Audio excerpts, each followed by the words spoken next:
Tingnan natin guys kung maririnig natin yung sipol. Yun. May konting sipol na ako narinig ha. Sana kuha sa mic.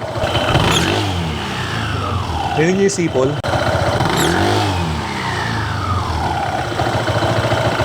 Alright. Mukhang makapit nga to guys. Excited na akong matesting to. Hassle, biglang umulan. Kumuha ako ng helmet eh oh. Biglang bumuhos. Excited pa naman ako i-test ride sana to. So next time na natin i-test ride to. Alright, so ito na guys yung continuation. Test ride na natin tong sumisipol na bell. 3, 2, 1, go!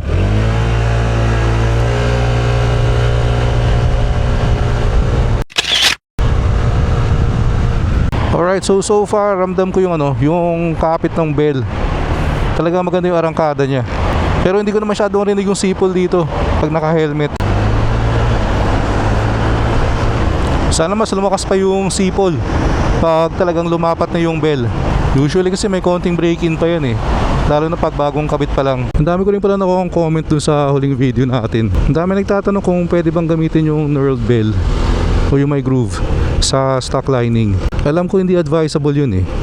Kasi pag ginamit mo sa stock lining, mukhang ubus ka agad yan. Ang recommended is gamitin mo yung Daytona Kevlar and Carbon na clutch shoe. Kung gagamit ka nitong knurled bell nila. Kasi nga made for racing to eh. Or kung gusto mo ng bell na pang daily use, gamitin mo yung Daytona pa rin. Pero meron yung yung non-grooved. Yung makinis yung loob. Kakabit lang muna tayo ng sticker dito.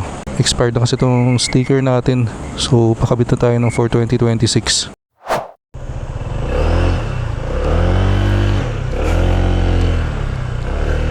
Pag galing sa stop, rinig yung sipol eh. Pero pag nag-engage na or kumapit na, umaandar ka na, wala na.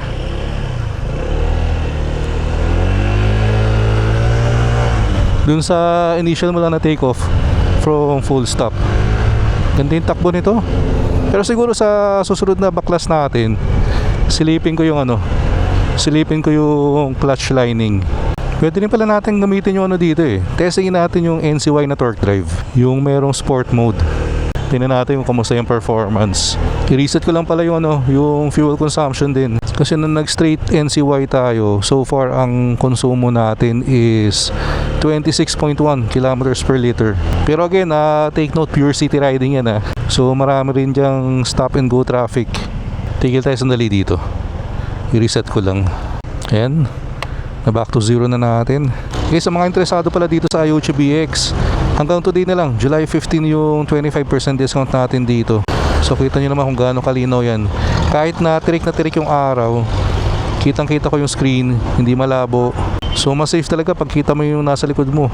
So kita mo kung may tumututok ba sa'yo ng alanganin. Kung gusto mo namang mag-Waze or Google Maps navigation, yan, pwede rin. So hindi mo na kailangang ilabas yung mamahalin mong phone para mag-navigation. Mabilis kasing makalaspag yun ng phone. Yung pag laging bilad sa init ng araw, tapos nauulanan. Ganda ng takbo nito. Seryoso guys. Pero nga lang, sa mga nagtatanong sa akin kung pwedeng pang daily yung knurled bell, hindi ko pa masagot. Tingin ko baka hindi eh. Kasi talagang sobrang aggressive nung groove nito. Pag pinartner mo naman sa Daytona Kevlar and Carbon clutch, dapat tatagal na yan. Kaso nga lang, syempre, bagong kabit ko pa lang. So hindi ko pa alam kung gaano katagal yung matagal na yun. Although may mga nag-comment naman sa akin na naka-knurled bell din, tapos naka Kevlar and Carbon clutch daw sila. Umabot naman daw ng taon sa kanila. Pero syempre iba-iba pa rin yan depende sa gamit. Pwede kasing daily mo ginagamit pero hindi naman masyadong malayo, no? Di ba? Baka 5 to 10 kilometers per day ka lang. Syempre iba naman yung sa daily ang gamit pero nasa 30 to 50 kilometers ang travel araw-araw.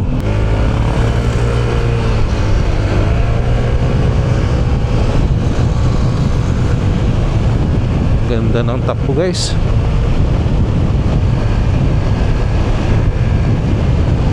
Tsaka iba yung iba yung pakiramdam mo sa throttle ngayon. Hindi ko ma-describe pero ramdam mo yung kagat ng ramdam mo yung kagat ng clutch. Hindi ko lang kung napanood nyo yung yung rider magkaangkas na sumalpok sa puno.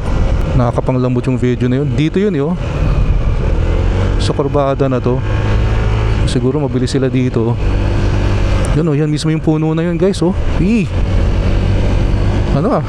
mataas balahibo ko. Kaya guys talagang minsan masarap magmabilis pero laging safety ang unahin natin guys. Kasi hindi mo masasabi ang aksidente. Kasi syempre mahirap din sumagat in public road. Hindi mo kontrolado yan Isang dulas lang ng gulong ng motor mo, delikado ka na. Kaya nga lagi ko rin sinasabi, talagang ang una kong pinapalitan sa motor, hindi ko tinitipid yung gulong. Nag-i-invest talaga ako sa magandang gulong. Itong ADV, pinalitan ko kagad ng Pirelli Angel Scooter to Tapos ngayon, tayo, Pirelli Diablo Rosso Scooter SC. Kasi yung Z900 natin, naka Pirelli Diablo Rosso 4 naman yun. May isa nga akong video, yung sabi ko nga talagang isa yung gulong sa talagang hindi ko titipirin para mas safe. Siyempre, dami na naman nag-comment na mahina ang comprehension yata. Yung mga galit na galit na ibig ko daw bang sabihin hindi safe ang stock tires. Hindi naman daw bobo ang mga brands para maglagay ng hindi safe na gulong. Hindi nila naintindihan ang ibig sabihin sa mas safe. Of course, mas maganda ang kapit, mas maganda ang grip, mas maganda ang performance ng mga premium tires talaga. Again, like Pirelli, Michelin. Not unless yun na yung brand ng stock tires mo Yan ang hindi nila naiintindihan. Syempre yung mga manufacturers, yung mga brands, may production cost din yan. Syempre hindi naman lahat ng brands may capability na ilagay kagad yung yung pinaka the best na gulong. Unlike Ducati, pag bumili ka ng Ducati, mapapansin mo yung gulong nila talagang top of the line na ng Pirelli, di ba? O may mga Honda big bikes ngayon, ang stock na gulong Michelin na kagad. So yun okay yun, di ba? Pero kung for example ADV 160, especially ito, ang stock tire nito dual sport.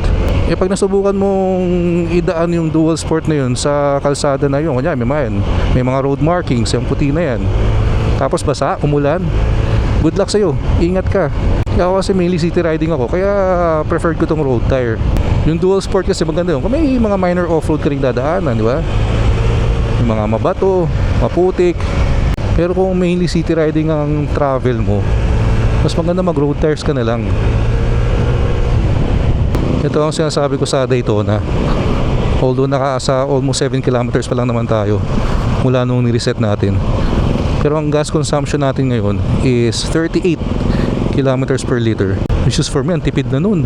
Kasi nga napansin ko sa Daytona, close to stock ang performance nito.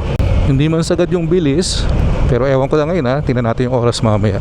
Pero better than stock yung acceleration, yung arangkada mo, pero at the same time close to stock yung reliability and yung yung efficiency, fuel efficiency. Pero in fairness naman doon sa mga iba ko pang na-try, wala pa tayo nadadaan na masyadong traffic dito sa sa bagong Daytona setup natin. Rinig ko yung sipol para may supercharger no?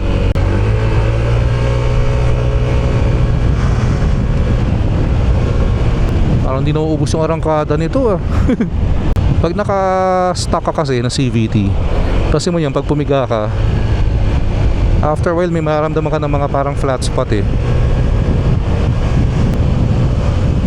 pang racing talaga tong tong knurled bell.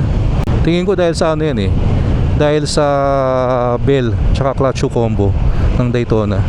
Tsaka pala tayo, naggaan tayo ng bola ngayon. First time kong sinubukan tong 13 grams. Kasi dati ang pinakamagaan kong na-try na bola 14. So mukhang mukhang mas gusto ko tong 13. Pagaan tayo ng pagaan sa mga nanonood pala ng video ngayon, pakinggan nyo na rin yung tunog. Mahiyaw ba o tama lang? Sa akin tama pa rin naman, okay lang. Siyempre hindi mo naman pwedeng i-expect na kasing tunog ng stock yan. Yung stock kasi na bola ng ADV 19 grams. Bigat. Talagang fuel efficiency pangduluhan. Itong sa atin yun 13 grams pang arangkada. Yung sumisipol rinig nyo. Para tayo naka ZH2. Para may supercharger Kaso nga lang yung sa atin sumisipo lang pag from stop. Sarap ng biyahe mo dito. Grabe, ang sarap guys. Ang sarap ng takbo.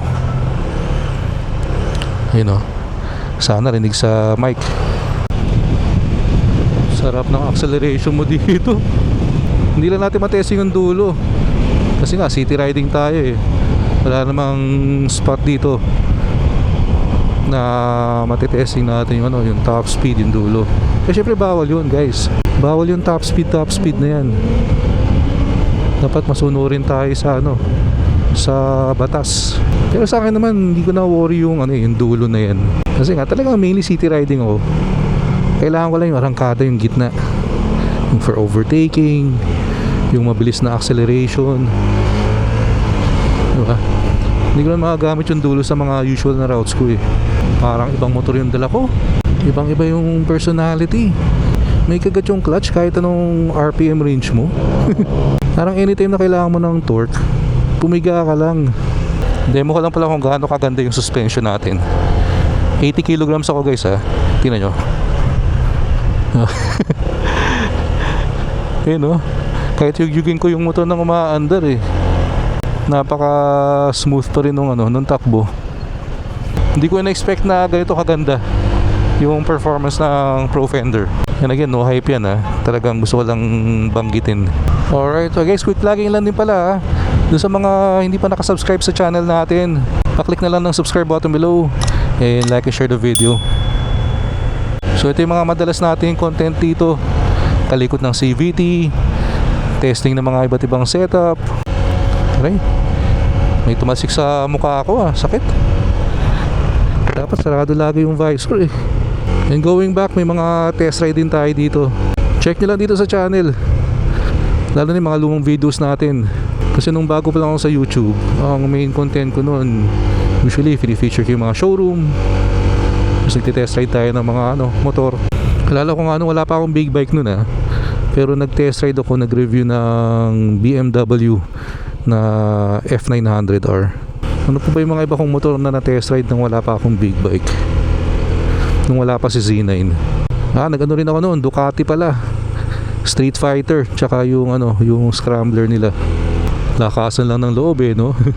Tsaka syempre pag test ride, dapat wag kang kamote lang, di ba? Ingatan mo dapat, hindi mo naman motor yun eh. And guys, unahan ko na rin pala. Kasi panigurado, may mga magtatanong na naman sa sa comment section kung ano yung gamit natin na side mirror. Ito yung yung EAGT E519. Lagay ko na lang yung link dito sa video, pero alam ko out of stock na naman to ngayon eh. Kaya nalagay ko sila sabi, kung gusto niyo tong side mirror na to, tapos na tsempohan yung may stock, check out na kagad.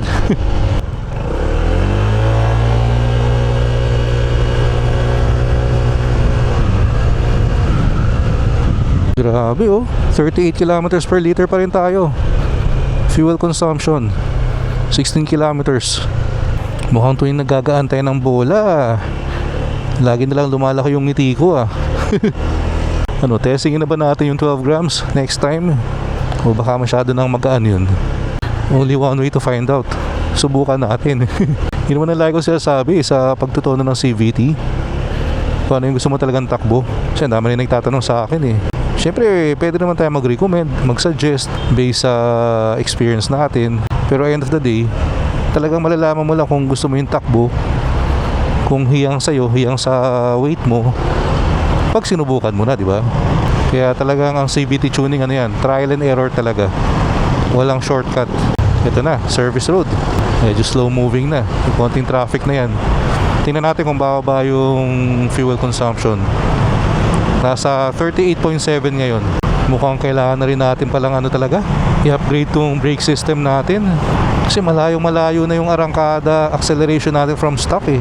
Kaya pa naman ang brake, titigil ka pa naman, pero mas magiging confident ka kung mas malakas yung stopping power mo. Grabe yung acceleration yan Daan ulit tayo dito sa sa favorite lubak test area natin. Kasi habang tumatagal, feeling ko mas lalong nabibrake in tong suspension natin. Ayan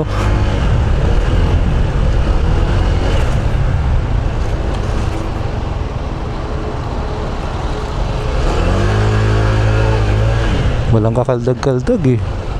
Pero mas maganda sana kung kung mapapatono ko rin yung harapan ng suspension. Kasi nga stock pa rin eh. And for me, for me malambot. Ayan guys, yung ganyang kalsada.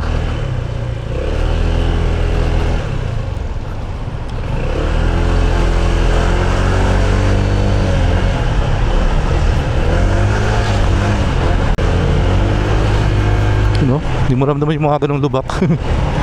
Alright, so sana nagustuhan nyo itong video natin today. Sa mga gusto rin mag Daytona setup ng panggilid nila, ililink ko na lang lahat ng parts dito sa video. Maraming salamat sa mga sumama sa quick ride natin today.